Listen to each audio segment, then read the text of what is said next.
حکوومەت هەمووی وەکو کابینەی نۆیەم تەکیدیان کردەوە لەوەی کەوا دەبێ مەسلەی پەروەردە مەسلەیەکی جددیە و دەبێ ئەم سەرنجانە بە هەند وەربگیرێت و لە نزیکترین کاتە بۆردی باڵای پەروەردە و خوێندنی باڵا کۆ ببێتەوە بڕیاری داکەوە بە زووترین کات قەرەبووی زیانەکانی ئەم ڕووداوە بکرێت و وەزیری شارەوانی و گەشت و گوزار زیانەکانی خستە ڕوو و هۆیەکانی ئەم بابەتەش خستە ڕوو و ئیشاڵڵا لە ئایندەیەکی نزیکدا ئەم بابەتەش بتوانین لە قەرەبووی زیان لێکەوتەکانی ئەم ڕووداوە بکەین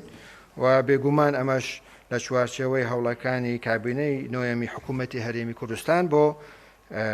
چارەسەرکردنی ئەم گرفتە کە ئینشاڵڵا لە ئایندا هەوڵ بدەین ئەم جۆرە گرفتانە دووبارە نەبێتەوە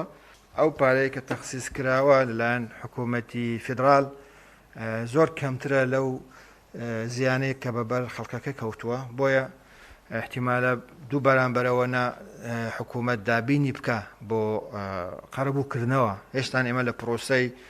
هەڵسەنگاندن و خەملاندنی ئەم زیانانن کە بەبەر ئەو خەڵکە کەوتووە لەگەڵ حکوومەت عێراق اتفاقمان کردەوە کەوا 150 میلیۆن لتر نەوتسمی بۆمان هەناردە بکات لەسەر ئەساسی سێ